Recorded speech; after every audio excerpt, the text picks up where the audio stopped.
Ladies and gentlemen, welcome. You are listening to and watching for the second time ever the What If podcast. Make some noise for yourselves tonight.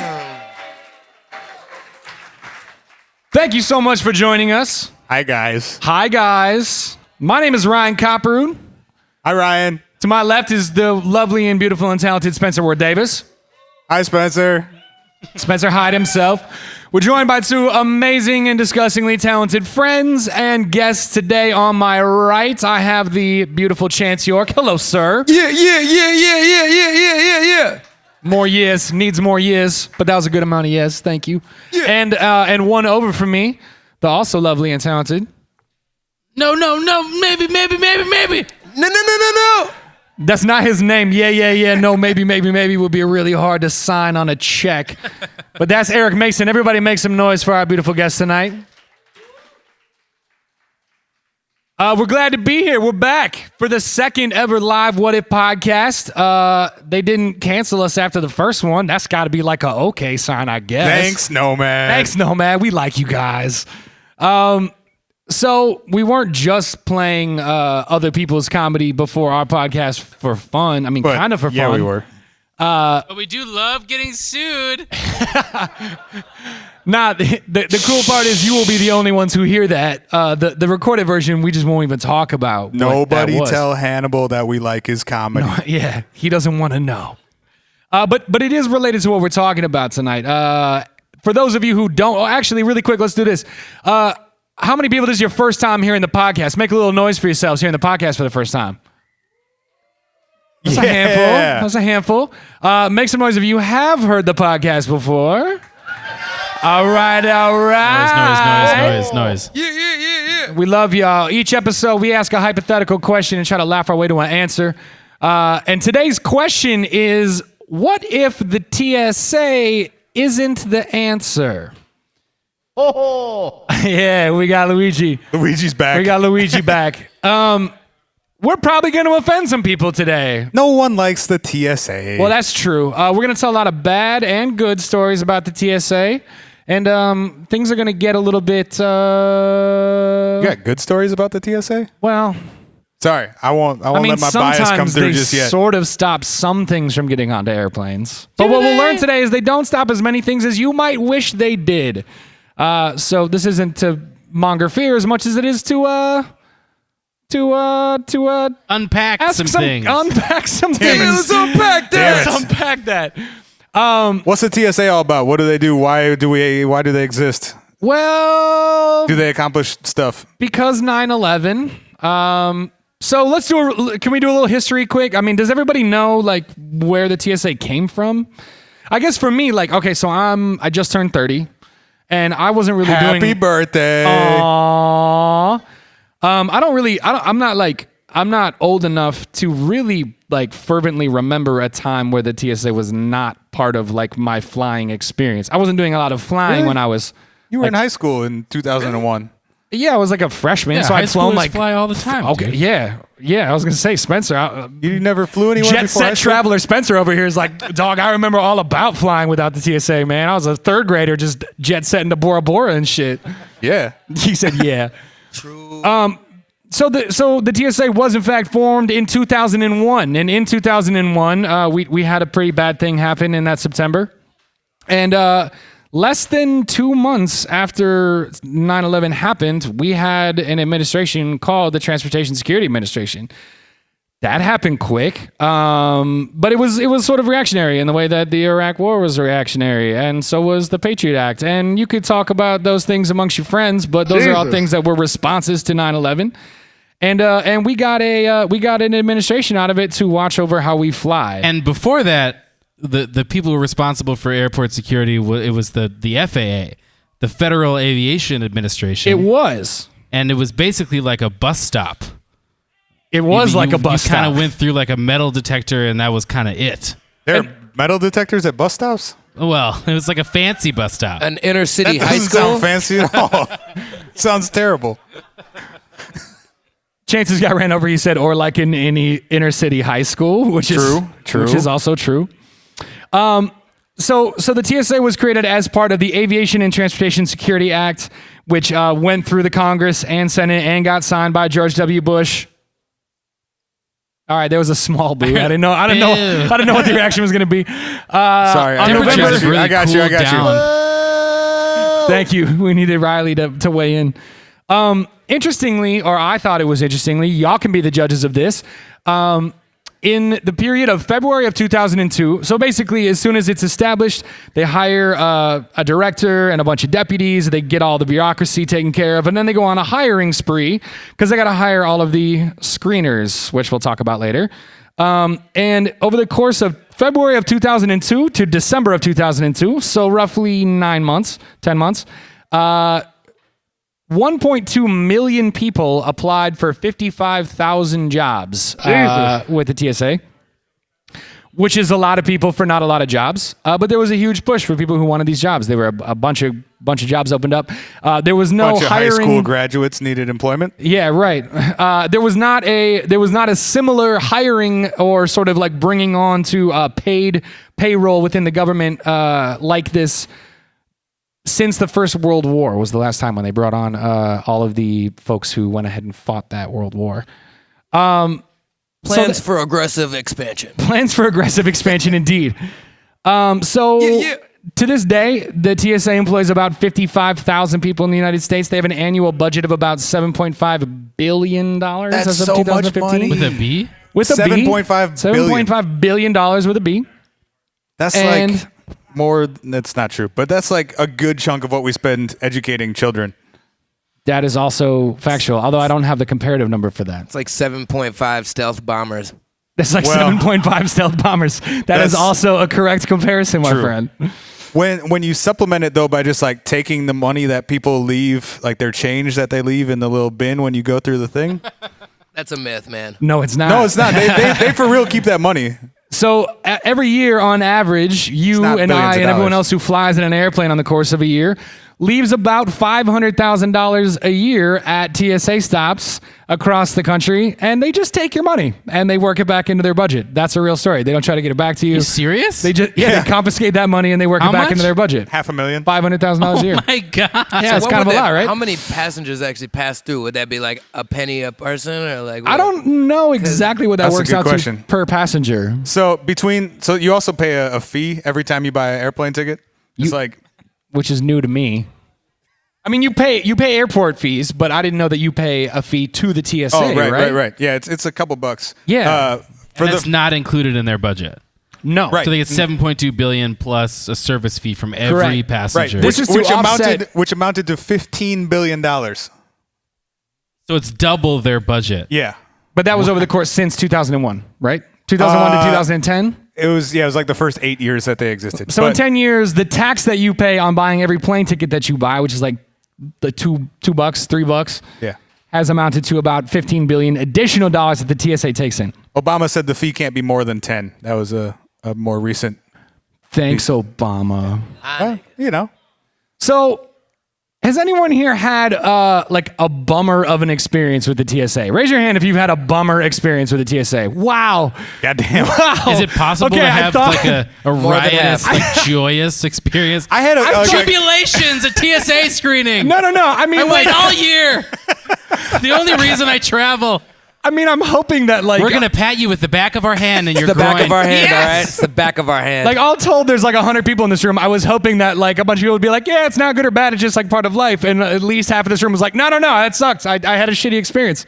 I had a kind of funny one at least. Okay, so I want to hear this story because I heard this story a long time ago, and I think I need to hear. Well, it's a this story two-part again. story.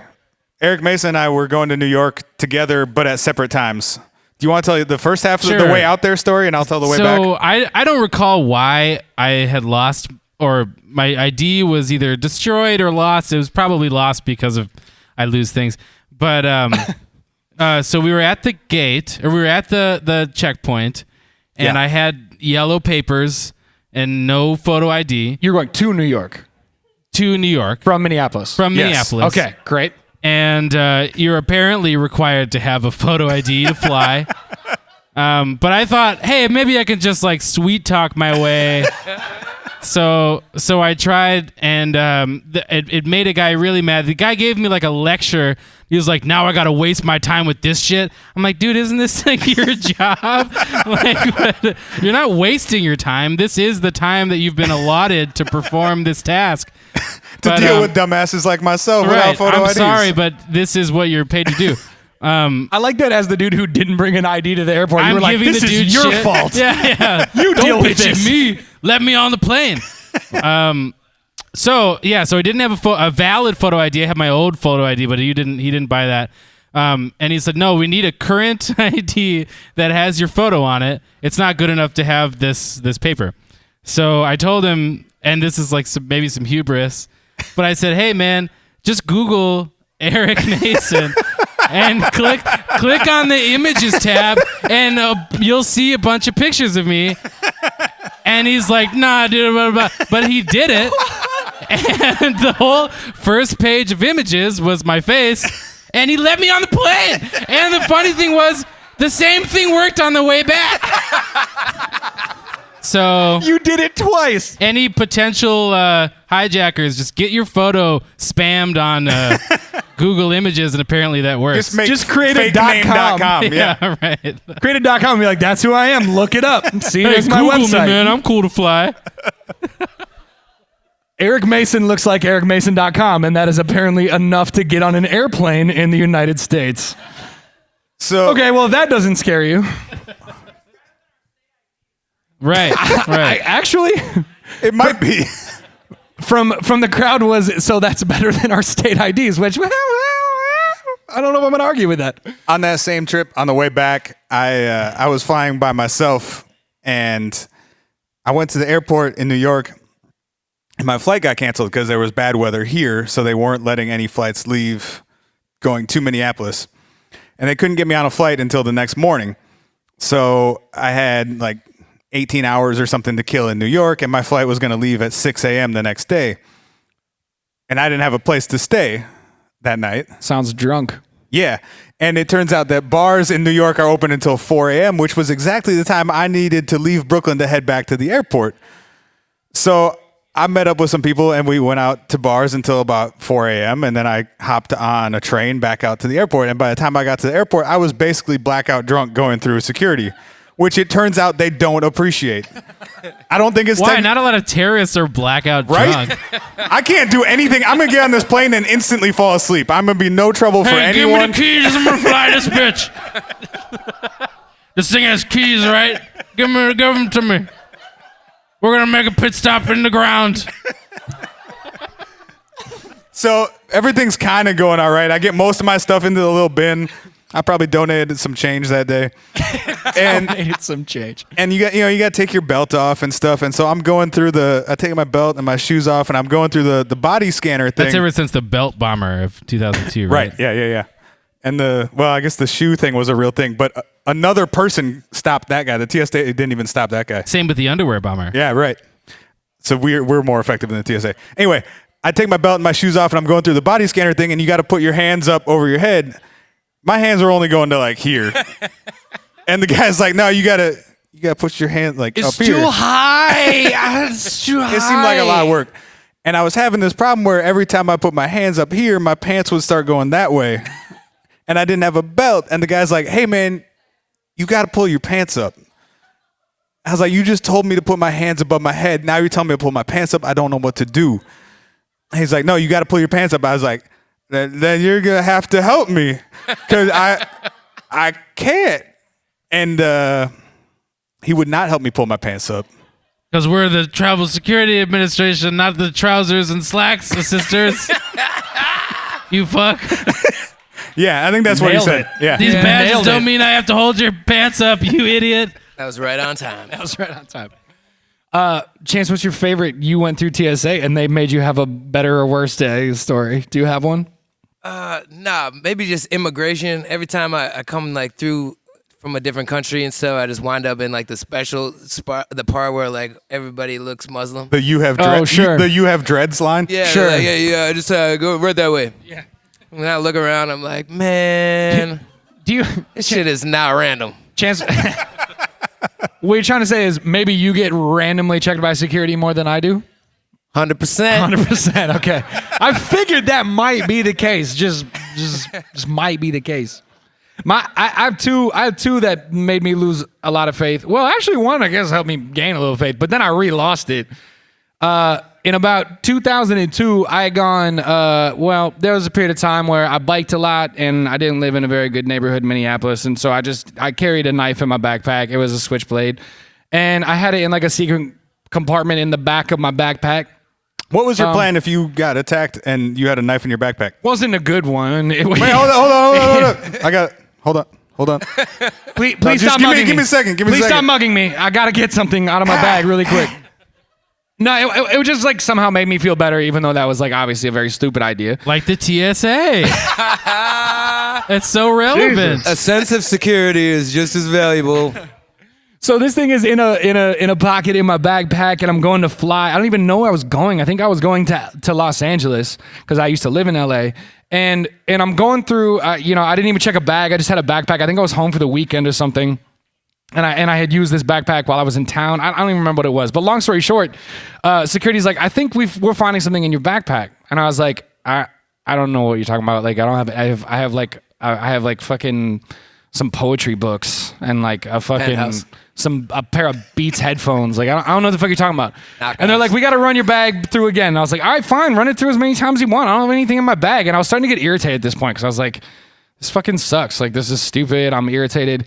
And like after the fourth time they ran my bag through, this TSA agent who was rightfully pretty fucking mad at me at this point for being kind of a fucking shithead to her, she like pulls the knife out of my back zipper and she like throws it on top of my bag and she's like, "Oh, is that what you didn't want to tell us about?" And I was like, "Oh, I forgot that was the thing that was in my backpack." And here's the crazy part though. She looked at me and she goes, "Do you want to mail that to yourself or would you like us to throw it away for you?" And I was like, "You can throw it away. I gotta go get my plane. Bye." And I left, and I was like, "Why was I not arrested at that moment?" Like because the TSA can't arrest anybody. Okay, well, there's cops everywhere, and they could have been like, "You should arrest this dude." The TSA can really expensively call the cops. I'm just saying, in a hidden pocket in my backpack, 4 times, I told a TSA officer, "I don't know what you're talking about. Please let me through your security line." And she found like a 3.5-inch switchblade in my bag. And they were like, "Just go get on your plane, okay?" They want to disarm terrorists, but they don't want to miss them. They have them miss their flights. Right. That's so nice. Also, every collect like, call give me the box cutter, but I want you to get to San Francisco or wherever you're going. Every collect call costs them $12 million. That's why their budget's so high. Every time they call the cops, it's $12 million. What? I'm making shit up now. Sorry. Yeah, I was gonna say a lie was born. A lie was born, indeed. A lie gets born on this sometimes. The other one that also I guess made me lose faith again after being like, well, they found my shit, but they didn't arrest me. So recently, I came back from a trip to Mexico with my girlfriend, who's in the building right now, and we were going through our security line, and we had bought in the duty-free shop. In the duty-free shop, we had bought a bottle of... Why did you point at me? Because I told you the story earlier, and I was trying to remember the name of it, and you helped me with it earlier. Mason is our resident duty expert. You're always buying booze at the last minute. We got an 8-ounce bottle of vanilla, like Mexican vanilla, to bring back to cook with, and so did my parents, because my parents are bakers.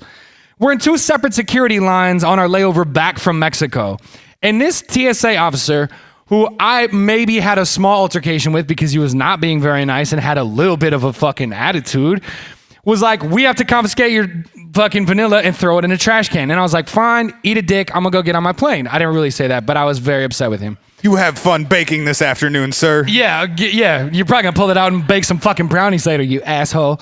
So my parents, 2 security lines down, went through with the exact same bottle of vanilla, got it x-rayed by a TSA agent, and they were like, "Carry on, have a good day." And I was like, wait, but their vanilla's fine, but my vanilla is a bomb? Like, what's the reasoning here? Like, it just blew my mind that literally 30 feet away, 2 different officers could be very fucking different about the way that they approach, like, the things people are trying to bring through vanilla privilege. Lines. Vanilla privilege, indeed. Well, but yeah, that does deserve applause. So...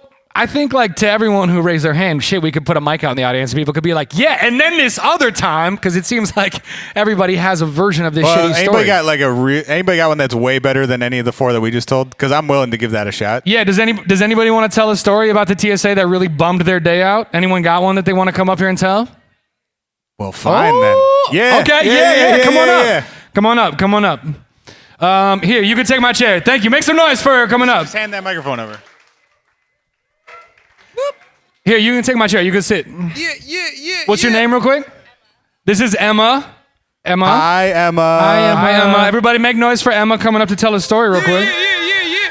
Okay, Emma, why did you have a bad day as it relates to the TSA? Go ahead, take a seat. Show me what you got.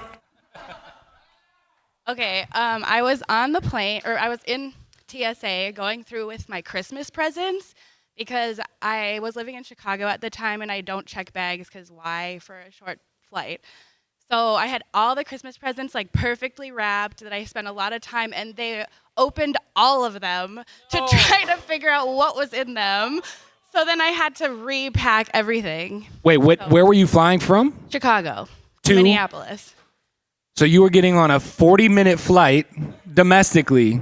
Yep. How many presents are we talking about? I think like 5. They unwrapped all of your presents. Yeah, and it was like pottery and really nice, So simple much stuff. fun for them. That's the best thing in the world, unwrapping presents. Do you think they were just mad that they had to work on Christmas, so they're like, I'm getting my presents one way or another? I don't know. It was a pain in the ass trying to get all that back together and back in my bag because boxes don't fit very well. Wait. So they have X-ray machines, but they had to unwrap your presents? Why? It's so much more fun that way. Wait, Did they apologize? No, and I was like running to the plane. Another time, also, do not bring Brita filters on a plane because those look like bombs or something in the X-ray. Yeah. Why were you traveling with Brita filters? That is actually kind of a good question, I Emma. like to have good water. Can't My trust mom every used- faucet. We're not trying to put you on trust this blast for plain water. participating, but This that plain is a good water's question. nothing but trouble. This bomb The water. bomb water, right? Yeah, there we go. Thank you, Tony. You want to just come up here, bro? I'm sorry. I have one more question. When they unwrapped all your presents, was there any chance that you were going to give your family members guns for Christmas? Yeah, I got No, 'cause then they would've just let 'em Wait, through. were they like gingerly like a did they take the tape off or did they just rip at it like a 4-year-old? Well, first they like shook them. Like, No, they didn't. So, that's got a lot of pieces. Oh, that sounds like some C4. Ooh, we got a bad girl over here. Naughty or nice. yeah. Good Lord. That's horrible. Thank you for Check sharing your that story with presents. us. Check them. your presents and don't bring Brita filters. Knowledge brought to you by Emma. Everybody make some noise for her for coming up real quick. Thank you, Emma. Thank you so much. All right. Those stories were all like, So it gets worse, apparently. those were all like kind of bad, but nothing like really horrible happened. Yeah. I have a feeling that they actually really fuck things up sometimes. So tell me a little bit about that. Well, aside from like just fucking things up going through security, there was one dude individually who stole $800,000 worth of stuff from people via their luggage while working at the TSA. Wow. That's and they, a real thing. And that they happened. fired, what is it? It's like 500 or something employees for stealing. Millions and millions of dollars worth of stuff gets stolen every year out of your baggage. To the point that people have like come up with luggage that is not easily stolen from, just so that your Just shit to- doesn't get stolen when you go through To security. be clear, these aren't well vetted people. They're I high mean- school graduates. Well, right.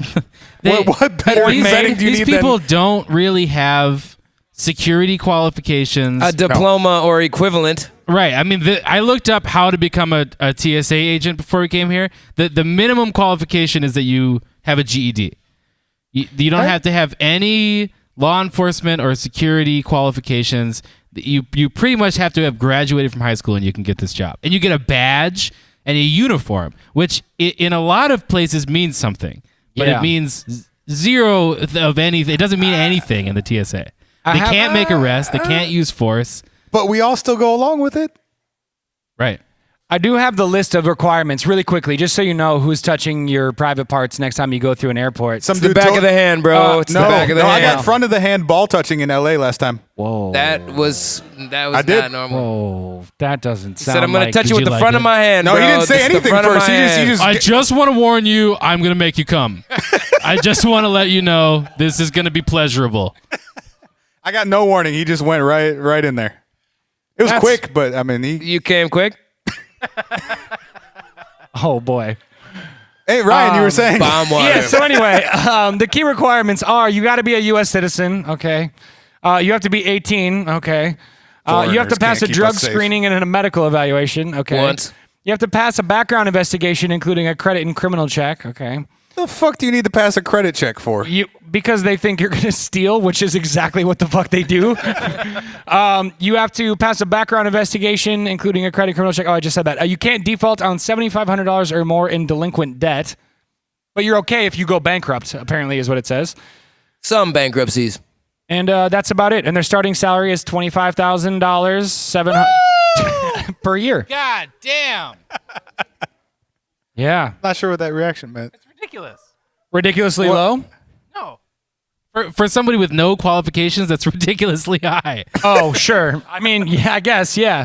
It also seems Somebody ridiculously... buy Mason a drink. 25 grand is still Also, borderline I'm broke. poverty. I'm broke, so that might seem a lot higher than it really is. It's like that's still pretty much poverty, bro. It also I'm seems... way below that line.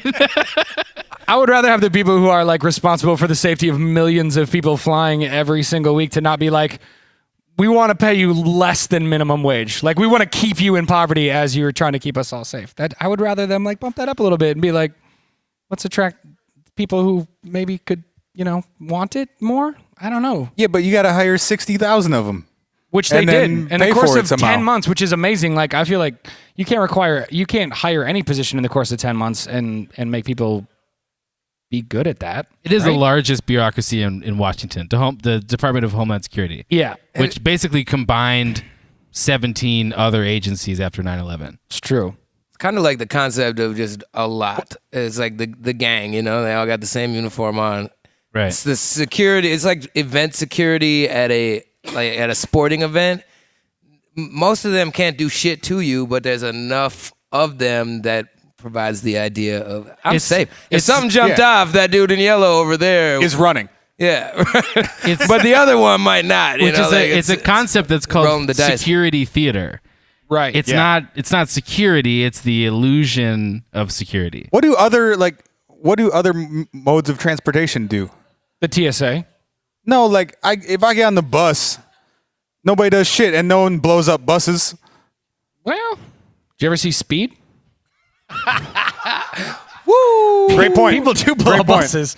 Maybe only in Hollywood, but people do blow up Well, buses. I think the idea is we in other modes of transportation, we as a citizenry are capable of dealing with the fact that shit happens sometimes, and that you must be resilient. So if you see somebody trying to do you harm, you say something. You do something. You take them out. You that a become TSA? resilient, and you do something about it.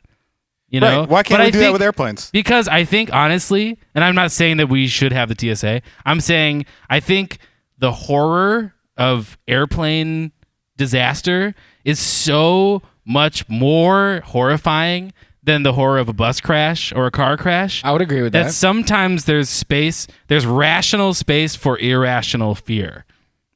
Right? It's like a plane. I mean, even if it's not a terrorist attack, even if it's just a crash, the horror of that crash is so much more extreme than the horror of a bus crash that Yeah. we need a lie to be told to us to tell us that we're safe, even if it's not possible. Isn't it like the oxygen mask like dropping down? Right. Is supposed to pacify you. Or the fact that they true. say, like, hey, you got to have your seat in the full upright 1 inch past the other position, because every time they investigate a crash, all the survivors are the people that had their chair 1 inch. You know what I mean? It was like, Further than oh, the well, that others. guy didn't have his tray table up. That's why he got decapitated. Obviously, it's a safety precaution. It's just to make you feel better. I guess the question is, I've never worn a seatbelt on an airplane. what? Really? Yeah. What the hell is a seatbelt gonna do? Just in case they slam on the Turbulence. brakes. Slam on the brakes in the sky. All your peanuts go flying. All your peanuts go flying. But I think that's the question: is the lie makes us feel better, but does if you feel safer, is that actually better for you? Is the question I have. Well, let's actually talk about that. So, Spencer, do you want to run down a couple more horror stories while I get something that we can show on here? So, Emma's horror story was horrible, and ours weren't that horrible, but they were fucking annoying. I would love to talk about how wildly ineffective the TSA is. Okay, Ditto. we can definitely do that. What about the MSP missed 95% of contraband that was sent through? That was in the Huffington Post, Right. 2015. They missed 95% of the bomb material that went through. So, 95% of bomb water is allowed through security. Which is interesting because the FAA, the administration that used to run security before 9/11, which by the way they didn't run security. Each individual airline was responsible for security, and the FAA would just supervise it. Which you can still do, by the way. Their main objective was to get people on the plane as fast as possible. Yes. But they would occasionally oversee security. But their failure rate for detecting weapons and bombs was 90%. And the TSA's is 95%. And the company that used to the company that used to test their security was called the Red Team, which is made up of people who ex-SEALs, ex-military, ex-law enforcement, and intelligence agencies officers were hired by the government to test the TSA's security standards. right. And they would oh my God, it's really funny. They would like clown the TSA officers. They would pack in a pound of C4 in a suitcase, put a dress shirt on top of it. That sounds hilarious. It gets funny. Put a dress shirt on top of it, and then put a water bottle on top of that. And the security agencies would be like, oh, we got to open this bag for a second. They'd say, thank God they finally caught something. They'd open the bag, they'd take the water bottle out, and then they'd send them on the plane with a pound of C4, which, by the way, you don't need to blow up a plane. You need like a couple ounces of the shit. It's really powerful. It's plastic. But they started doing all these tests. The Red Team, which is what they were called, they would test all these expensive equipment, millions of dollars worth of machinery that was purchased by the TSA to deter people sending bombs on the plane. So they would do all these tests, and the TSA would always fail. And the TSA's response to it was just get rid of the tests. So in 2004, they just stopped doing that. Bro, So they just makes don't sense. test the security systems I anymore. would have aced all my classes in high school. 95% gets you an A. Right. You know, teacher, I'm not getting very good grades right now, but you know a really good way for me to get better grades? Just stop testing me. How about that? If you don't Just test me, assume I I'll know have it. fucking really good grades. So I'm going to play like a little bit of devil's advocate right now. Just a little bit.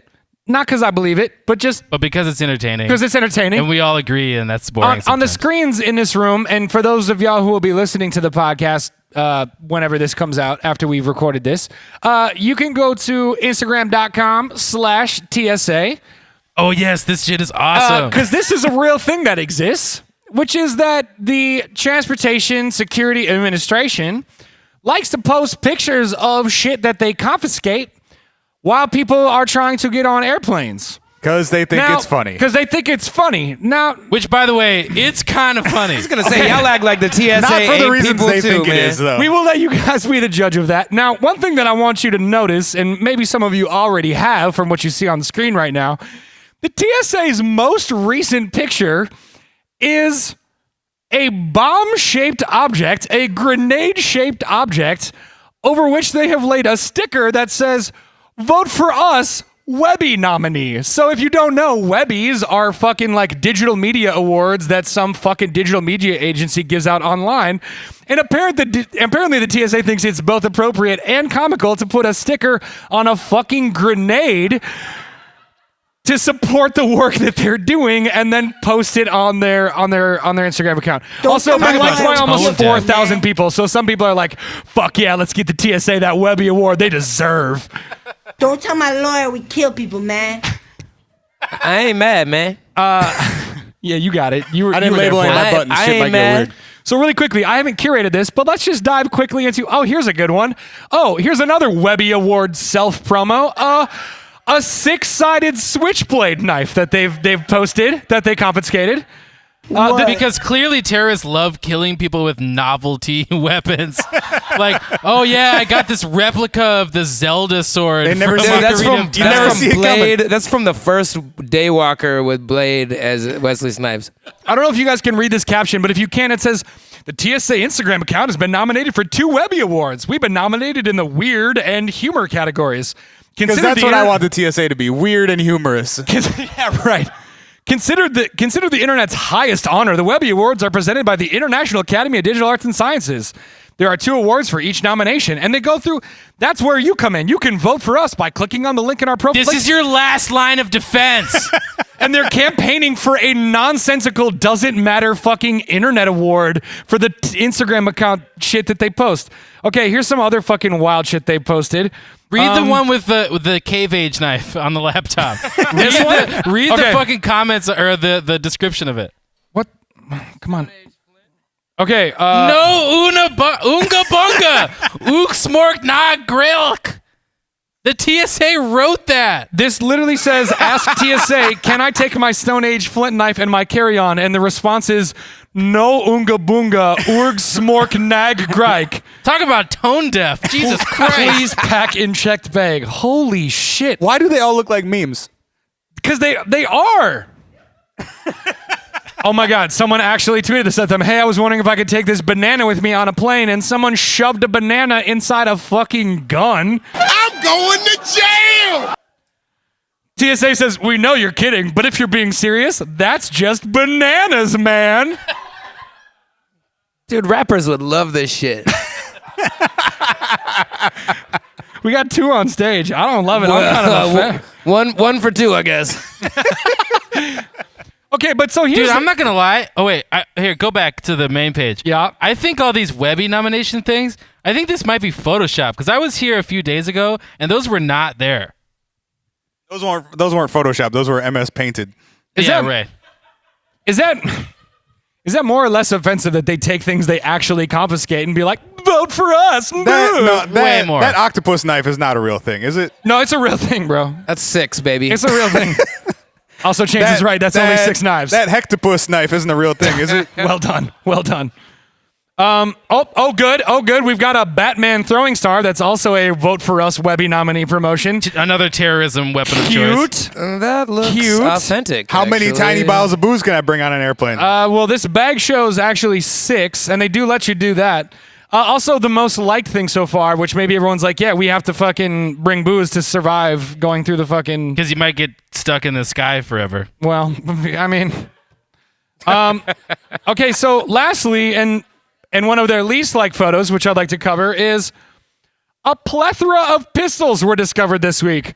These are just a few of the 81 firearms discovered in carry-on bags last week at airports around the nation. People just don't even care. They just show up with their pistols. That's like, not fuck something it. you forget it's about the in TSA, your secret man. pocket. They don't do shit. Bro, listen to this stat they give you. 74 were loaded and 26 had a round chambered. Like, this is how close you were to death. and we let 753 through. I was gonna say, do the percent. Yeah, wait. right. Also you cute. did do the math. That was good. Also cute, this tied our current record of 81 firearms with 70 loaded. Did they win an award for that? A Webby. Probably fucking not, because if that's how many they're catching, guess how many they're not catching. Yeah, it was If the studies we 753. have We went say over that this. 90 to 95%, at best case, like 20 out of 23 or 80% are getting through.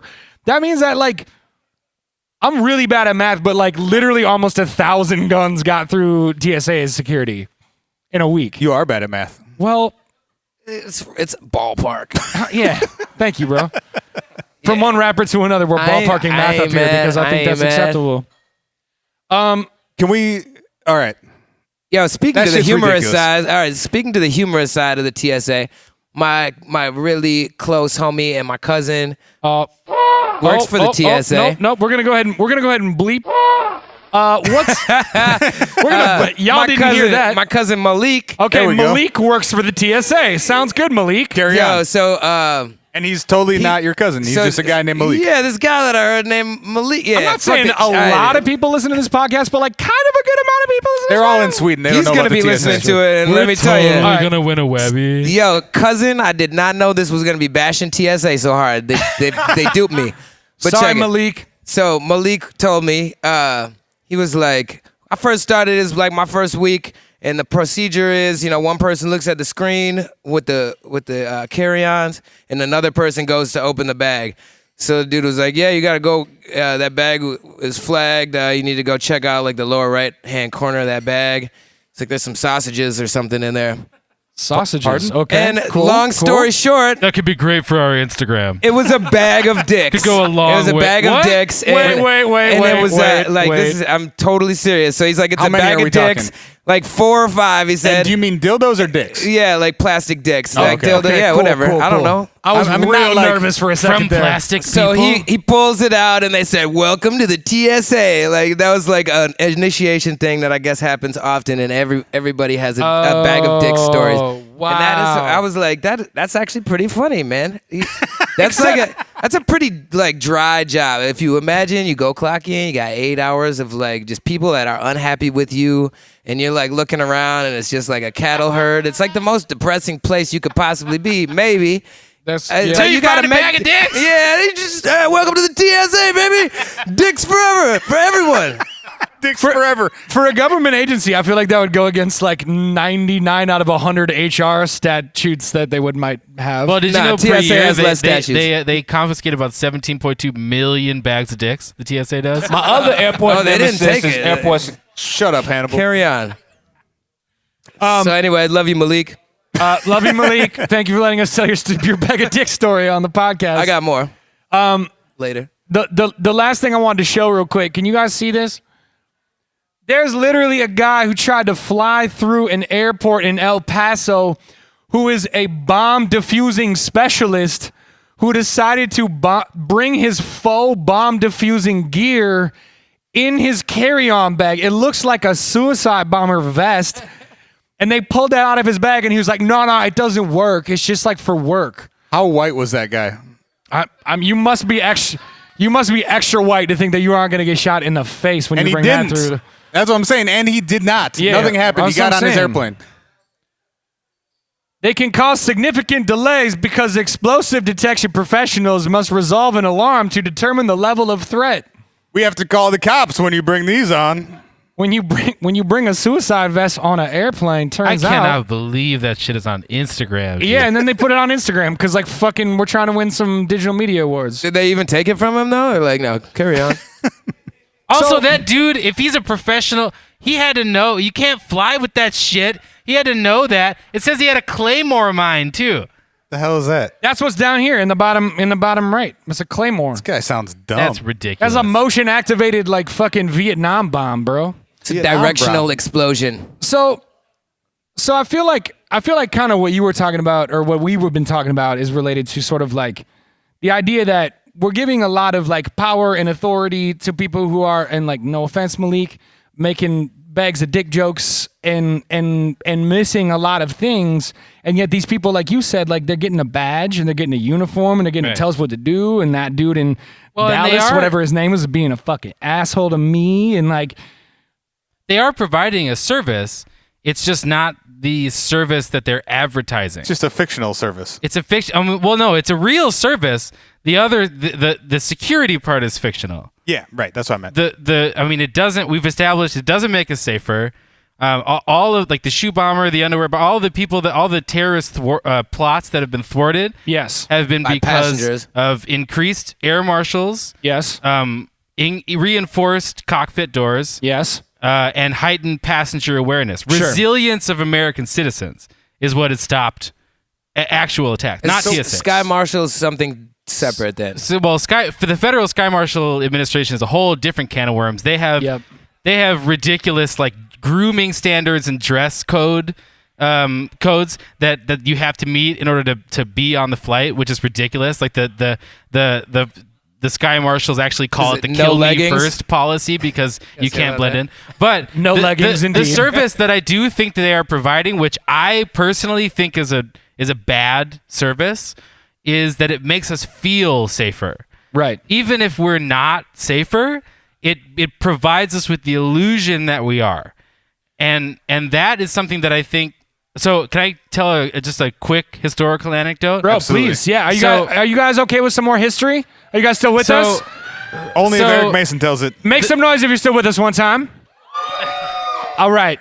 So we got So- some history from Eric Mason. the tail end of World War II, yes. Winston Churchill has his entire State Department, The entire British State Department is operating out of Washington, D.C., because there's a very realistic possibility that London, and by extension England, would have been bombed into submission. They didn't know how the war was going to turn out, right? So everyone in England is having a morale problem. So Winston Churchill starts this now famous meme, which is called "Be Calm, Carry On."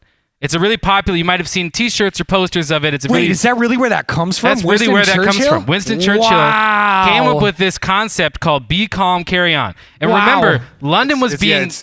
It wasn't chive. Keep calm, carry on. Yeah. It wasn't chive. And London, yeah, London was being bombed weekly. I mean, these people had a real morale problem. They didn't know if their country was going to exist. You just call it weekly bombing a morale problem. Oh, it's true. I mean, they had an infrastructure problem, but they also had a morale problem. They also had a bomb problem, but you know. So the Churchill administration was trying to come up with an idea how to keep morale up. Okay. So they came up with this propaganda slogan, "Keep calm, carry on." So they made hundreds of thousands of these posters. They were about to plaster London with them. And then Churchill had this revelation. You know what? What we need is not calm. What we need is not for people to be level-headed and this idea that we're safe and that things are going to be okay. What we need is a resilient citizenry. So they canned it. They threw all of the posters in the trash, and a bookstore owner found these posters and got rich off of it. He started selling them and putting them all over. Anyway, that's why they're famous. But Winston Churchill's new slogan was "Speak softly and carry a big stick," because he thought the more important thing was for people to be resilient. And this is important because the TSA teaches us that we're safe. It tells us we're safe. It gives us the impression that safety is something that exists. But that's not the way the world works. Shit happens. And if you have a group of people, if you have an entire country that is under the impression, Fortress America, never again, this shit can't happen, you're actually less safe because you're not aware. You're not constantly looking. I mean, shit does happen. This is why when Hurricane Katrina hit, we weren't prepared to deal with it. We had pumped all this money into thinking that shit could never happen to us again. Right. That we didn't have emergency response protocol. We weren't prepared to deal with when the randomness of reality smacks you in the face. Right. This is something that we need to be prepared to deal with. But people say all the time, I'm okay with giving up a little bit of convenience. I'm okay with being molested at the airport and waiting for 2 hours because it's keeping us safe. Even if you get rid of the fact, if you ignore the fact that it's not actually keeping us safe, there is no such thing as safe. You can get to safer. Fact. I mean, the passengers on the planes do a lot of good as far as safer goes. The air marshals do a lot of good as far as safer goes. The CIA and the FBI certainly do a lot of good as far as safer goes. But a huge, bloated, corrupt administration does nothing except for give fledgling technology companies chances to sell their X-ray machines and people to, oversight committees to ignore terrorist warnings like have been happening on Pan Am and Northwest Airlines and 9/11 even, the time and time again. But it doesn't actually keep us safer. And even if it did, the idea that we would be so comfortable that we could convince ourselves that this isn't going to happen again actually makes us less safe, because you have this 60,000 employees, 55,000 employees in TSA. Yes. That's too many people. That's way too many people to be effective. If you're surrounded by coworkers, you get this impression that we have this impenetrable force that can never be. That makes you relax, and then that makes you less safe. If you have a high-tech industry with a really small number of employees, that's how you are affected. I don't know. I'm ranting here. You're good. You're good, man. You're not saying the wrong things. But I think it speaks to this question of, like, do we prefer the lie? Do we, are we more comfortable in a world where, even though we know we're not safe, people lie to us and tell us that we are? That helps us relax, and that's better than coming to grips with the reality of the world, which is the world is inextricably complicated and shit sometimes happens, and you have to be able to deal with that. It's about response. That's the Katrina thing. We didn't know how to respond to that shit because we had spent so much money on terrorism that when a hurricane hit and people were fucking drowning, we didn't know how to respond to it because we had convinced ourselves we were invincible.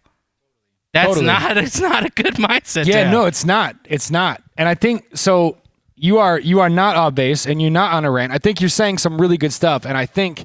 To complement that, I think Spencer has a really good story that we wanted to talk about tonight that I think is 100% on board with the things that you've talked about, the theater and all of those things. And I think let's throw to that quick and we'll keep that conversation going. The craziest part about what you were saying is like how easily we submit to all of that. Right. That we would much rather just have this perception that someone else is in charge and someone else is taking care of it, regardless of what that means for us as individuals. Right. Than actually deal with the real things that are happening and assess them for what they actually are. So, yeah, but instead of TSA being the actual problem, it's the ideals that the TSA was born from, which was we can provide this false sense of security. Because that's what people want. You know, people really want to feel safe, even though if they know it's a lie. That's the important part, is that we might know it's a lie, but we prefer the lie to the reality. You guys... We were talking about this a little bit before we started, but you guys know about the Stanford prison experiment? Where there's like some are guards and some are prisoners and how quickly shit goes south? Yeah, so in the 70s, this was in 71, at Stanford, they did this psychology professor, Philip Zimbardo, did an experiment or set up an experiment in the basement of the psych building at Stanford where they turned it into a prison, a makeshift mock prison. I can't believe this story is real. It's a wild one. And they I can't believe it. The basement of Stanford is so small. No. I can't believe they really did that. can't believe they have basements I'm in just California. mentally keep going. Real prisons are spacious. Jesus. They turned the basement of the psych building into a mock prison with cells and a prison yard, which was just like a big hallway. And they put out an ad in the student paper and in the Palo Alto newspaper that they needed people for a psych experiment. And they were going to pay them $15 a day, which in 71 was decent money. For this $17 a day. for this psych experiment. And they got 100 people that responded to the ad. And out of those 100 people, they picked 24. And it was all young men between the ages of like 18 and 24 or so. So like college age men. And they split them up just totally at random. They flipped a coin to put half of them as prison guards and half of them as prisoners. And they put them in this prison. Prisoners were there 24 hours a day. The guards rotated through 8-hour shifts. Just to clarify really quickly, no one had qualifications to be either, right? Like no one had done anything wrong no one had any qualification to be a guard of anything. They were just literally like random volunteers. These were 18 to 24-year-old people who responded to a newspaper ad. And the only screening they did was for they screened for prior arrests, and they did like a kind of a makeshift mental health screening. It was like almost as low of qualifications to be a TSA agent. Basically, yeah. Okay, cool. No, except some of them were college educated. All right, keep going. And they took these guys, and the prisoners. First of all, they asked all the guys whether they wanted to be prisoners or prison guards. 100% of them said they would prefer to be prisoners. And so they had to split them just arbitrarily. 100% of them? Every single person said they would prefer to be a prisoner. Why do you think that is? I don't know, but people would rather not be in a position of authority. Maybe if you're volunteering for an experiment, you're like, that sounds like less responsibility. Sure. Except that they had to be there 24 hours. The guards worked 8-hour shifts. So it was 3 times as much work, and they all volunteered for it. Maybe they're like, they'll feed me, I'll get a bed. Yeah. That's fascinating. I didn't know that part of it. And they started the experiment by actually going to these guys, these kids, basically, their houses and arresting them. They got Palo Alto active police officers to go and arrest these kids, handcuff them, put them in the back of a cop car, bring them to the police station, and then they blindfolded them and brought them to the psych building at Stanford. So traumatizing. Your brain does not know that that's fake. And they did not communicate to these kids' families what was happening.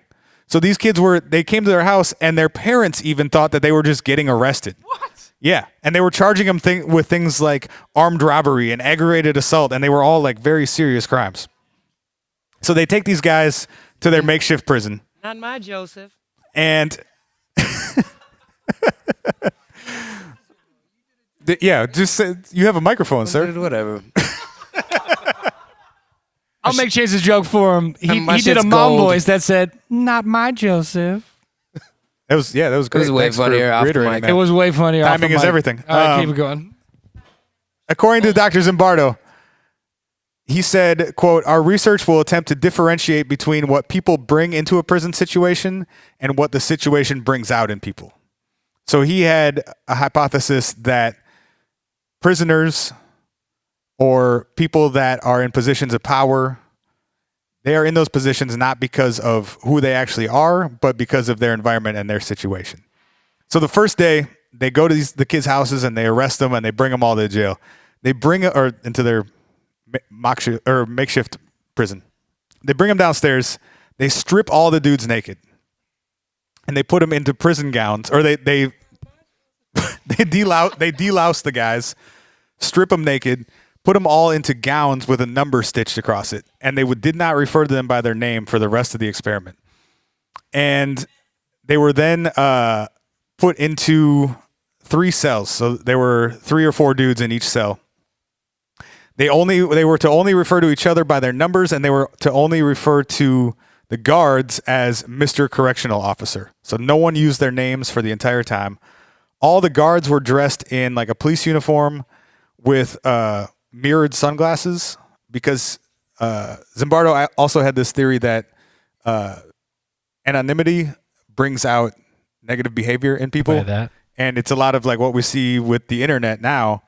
If I'm not responsible for myself, if I'm just an anonymous random person, I will do way more negative shit than I would if my name is on it.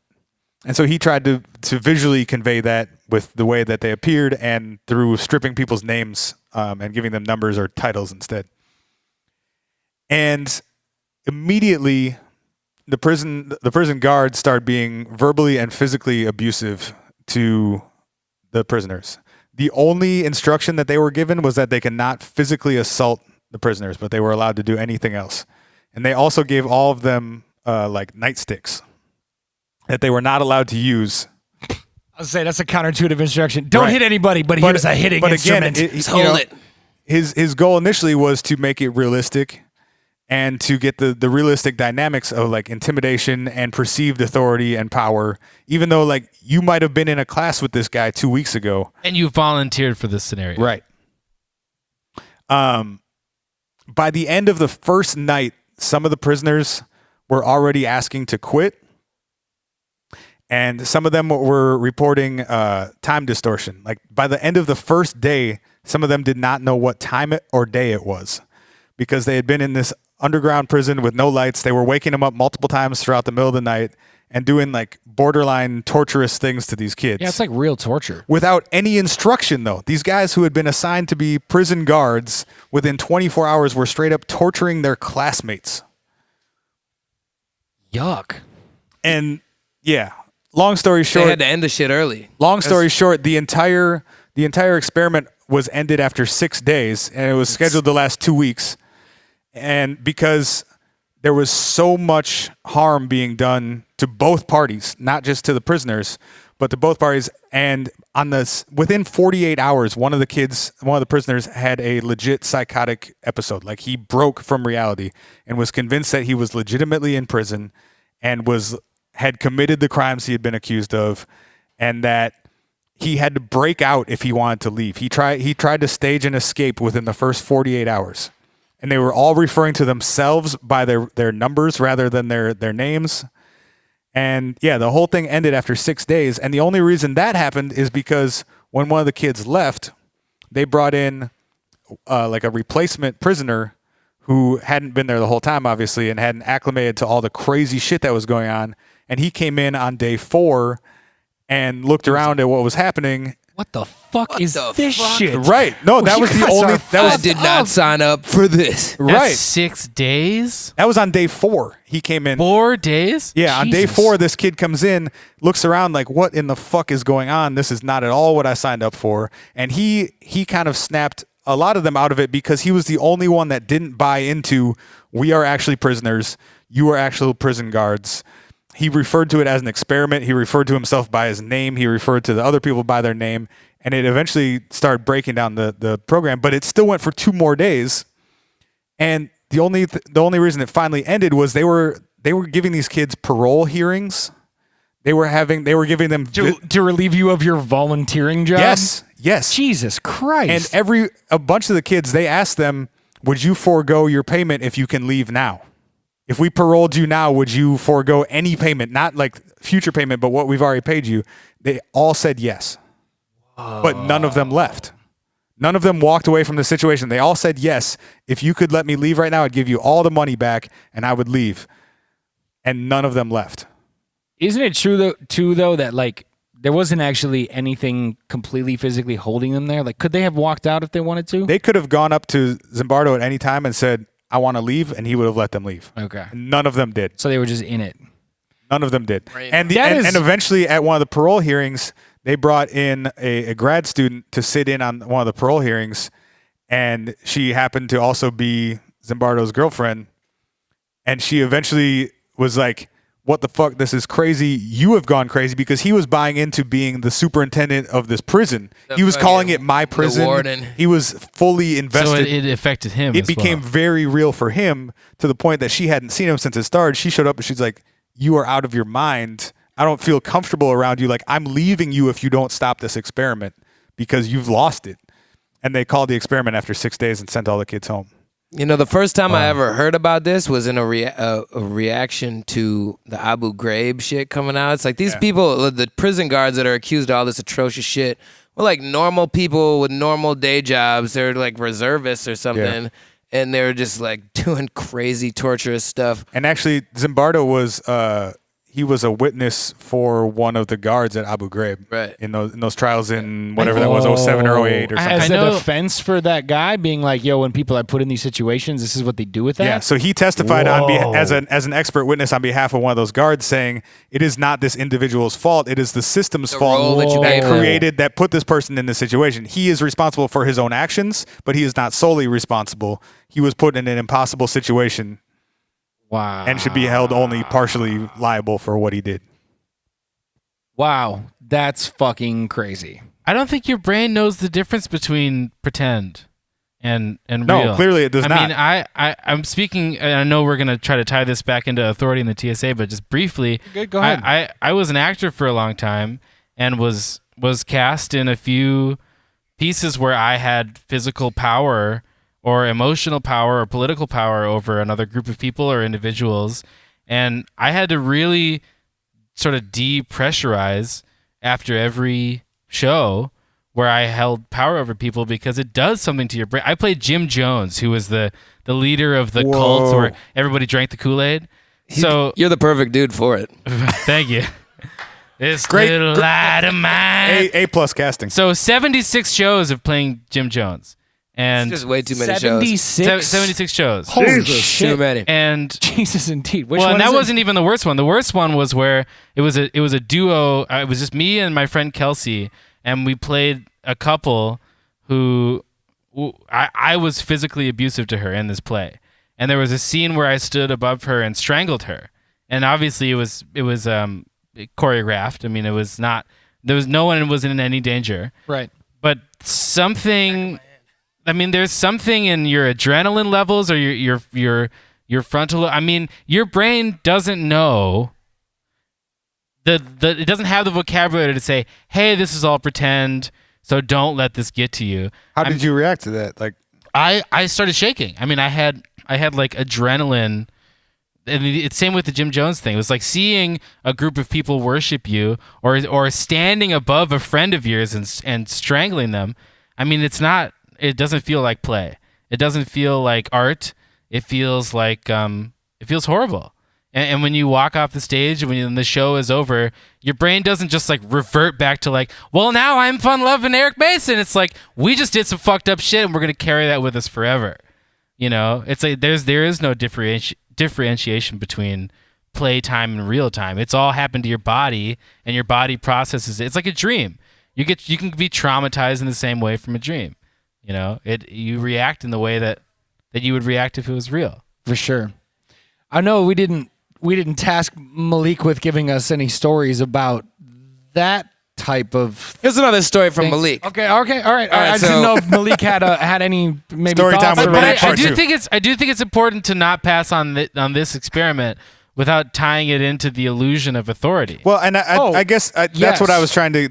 That's the only reason I brought that up is obviously it's a more extreme example, but it has been evident for a long time that people will submit to authority in almost any setting, even if it's totally arbitrary. Right. I mean, there was an experiment. What was her name? There was a. I can't remember her name, but there was a teacher in the 60s who arbitrarily told her class one day that students with blue eyes, and this is she's the really race fucked teacher. up experiment. Yeah, right? dude, this experiment's That's what I amazing. said. That's If anybody knows her name, yell it out. I can't remember right now. She told the kid that the kids with blue eyes were superior to the kids with brown eyes, and Noel, hold on, Switched it, Jane Elliott, thank you. Jane Elliott. She told that her class that the students with blue eyes were superior to the students with brown eyes, and there was an instant power play in that the students with blue eyes started talking down to the students with brown eyes and being abusive towards them.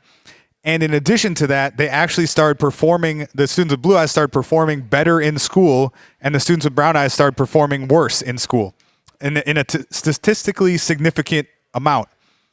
Halfway through, she told her class, oops, I made a mistake. It's actually the other way around. Students with brown eyes are superior to students with blue eyes, thinking maybe the students with brown eyes, having been subjected to all this dehumanizing, oppressive shit from the other students, would be realize, more empathetic. Yeah, would be what they empathetic and play, having understood what it's like to be in that position.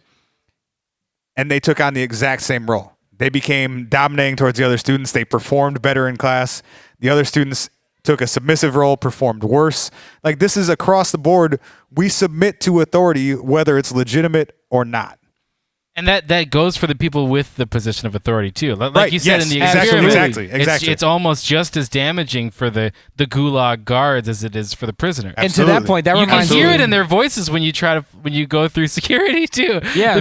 And- It sounds like you're in it sounds like you're in boot camp. People are like, take out your laptops, take out your belt and shoes, make sure but you can hear it in their voices. Yeah, that was good. That was too good. Basically, you said you were an actor? No, Yeah, right. What?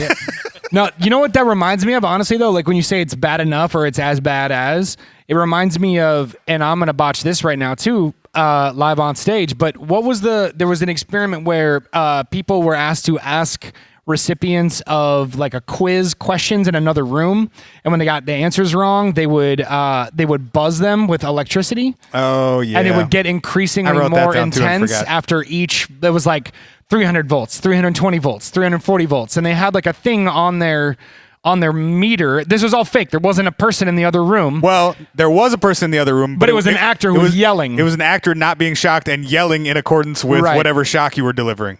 And they were doing this experiment to figure out if someone is under Mercy. instruction. Yeah, if someone is under instruction to do a thing, at what point do they or don't they become merciful in their domain over another human being? So you've done something wrong. I'm here to punish you for getting a wrong answer. And this has been done it was done in like the 60s. It's been done multiple times since. But when you say like it's as damaging to the people that are doing it, there's this amazing YouTube All video. of us are capable of this, by the way. Right. There's Yeah. this amazing YouTube video where there's these people who are looking at the person who's making the experiment happen in a white lab coat, and they're going, "Hey, like he sounds like he's really in pain right now, and I don't really feel comfortable moving forward with this experiment."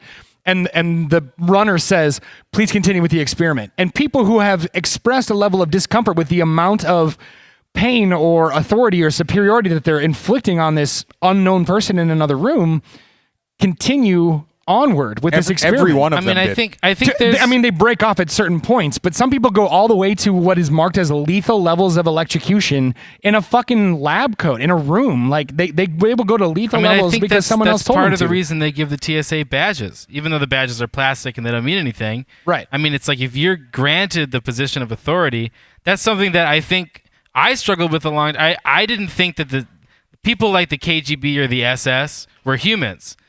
I feel like it was a big aha moment for me to realize we're all capable of this. When we are placed in a position of authority and above other people, it is just as traumatizing and just as dire of a dynamic as the people you're oppressing. I mean, these are human beings. We're all capable of this if we're placed in the advantage.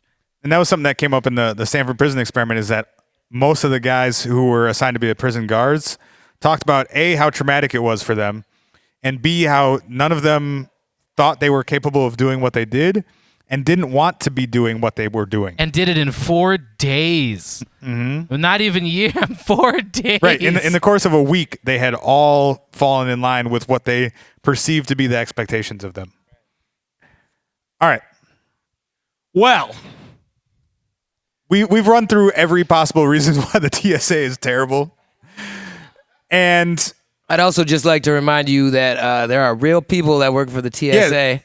And they also are being damaged by the... exactly. No, and I think that was our point. 60,000 jobs. Right. I think that was our point, Right. is that it's not healthy for anyone at that point. So- and I guess I come to what else? What other options are there? What else can we do that keeps us safe, or at the very least keeps the illusion of our safety? Yeah. If that's what some people need, because I think that really is what a lot of people require, without being traumatic and without being harmful and without costing billions and billions of dollars. And I do want to double down on this really quickly. What you just said, Chance, is that nothing we've said tonight or the conclusions that we've come to are with the intention of blaming individuals as much as it is there are bad individuals inside of bad systems that I disagree with that. Yeah, I do too. Wait. I do Hang on. All I want to say, I guess what I'm trying to say is, like, I'm not trying to say that Chance's cousin is a bad person because he works for the TSA. And I don't even think the TSA is No, 'cause innately he's a great bad. person. He's a great person. Love you, exactly. Malik. I don't think they're in this. I think my whole point is that there is no such thing as a bad or good person in this situation. Yes. Yeah, Right. okay, It's word. like That's a totally false idea. Sure. It's Yes, like word. how do you make yourself safer is the same question as how do I find myself. It's like, well, the journey starts by realizing that self is an illusion. Yes. Self doesn't exist. So like, what is the right answer? The answer to that question is there is no answer. Sure. There is no such thing as safety. You know? So it's a question of, would you prefer a lie?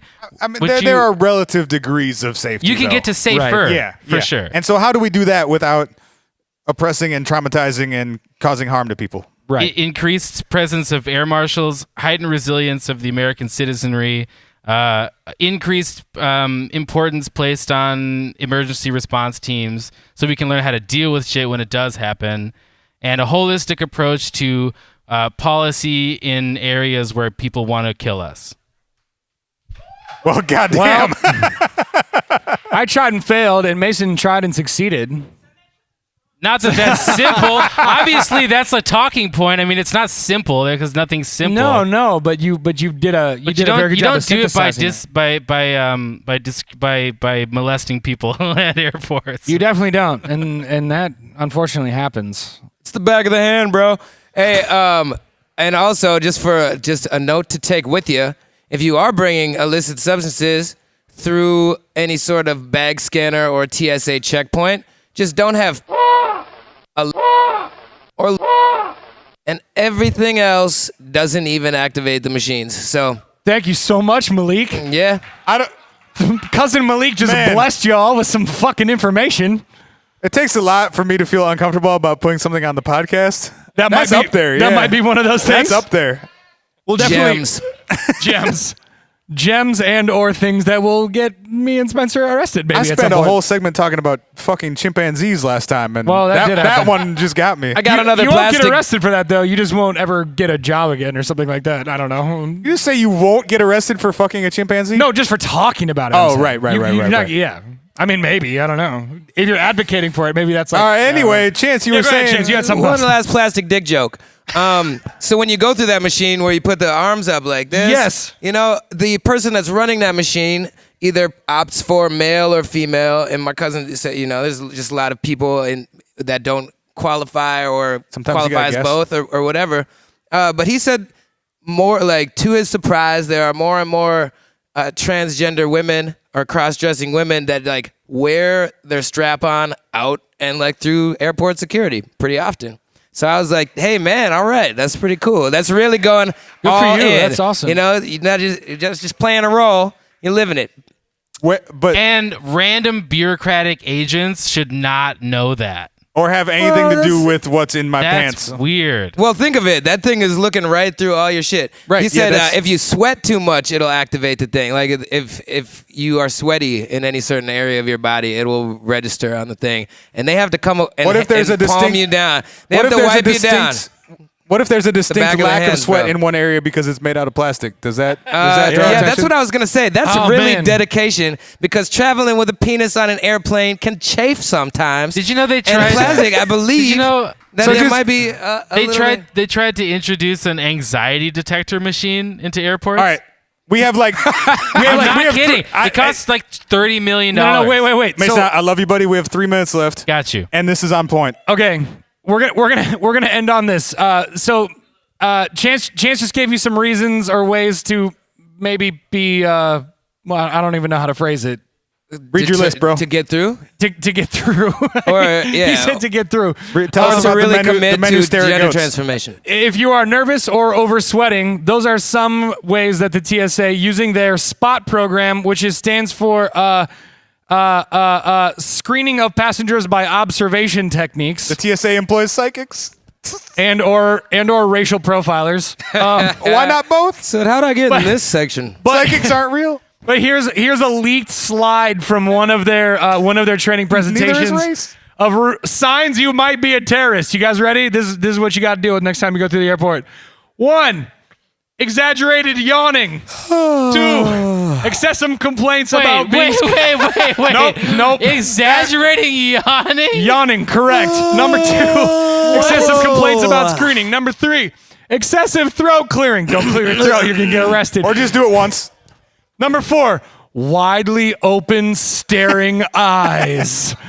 So don't do that shit, apparently. Number 5, wearing improper attire for the location. which Leggings.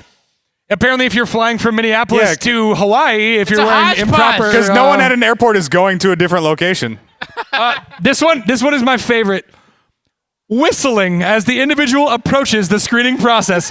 Like, what is this, like a 50s television show? Like, do, just walking through, don't mind me. What if you're yawning and whistling? Well, then, gazing down. So if you take your wide open staring eyes and you point them at the ground, ooh, you terrorist, you. Exaggerated or repetitive grooming gestures, which I don't even know what that. Wait, combing? I don't know. If your face is pale from the recent shaving of a beard, Shit. that's like the most guarded racial profiling I've seen in a long time. You look awfully pale there, brown man. And lastly, the rubbing or wringing of hands. So like if you're gonna like bomb an airplane, don't like be like, oh god, I'm so nervous about Gotta this get this thing." bomb juice off my hands. So what we're trying to say is be careful about there. Maybe there's alternatives. We have to wrap. Emma, thank you so much for sharing your story with us. Make some noise on time for Emma. Everybody, make some noise for our guest tonight, Eric Mason. Yeah. Make some noise for Chance York. Yeah. This has been the What If Podcast. Thank you guys so much for hanging out and rocking out with us tonight. We'll be back next month until they tell us to not come back. Thank you one more time, y'all. Get home safe. Have a great night. Ho, ho.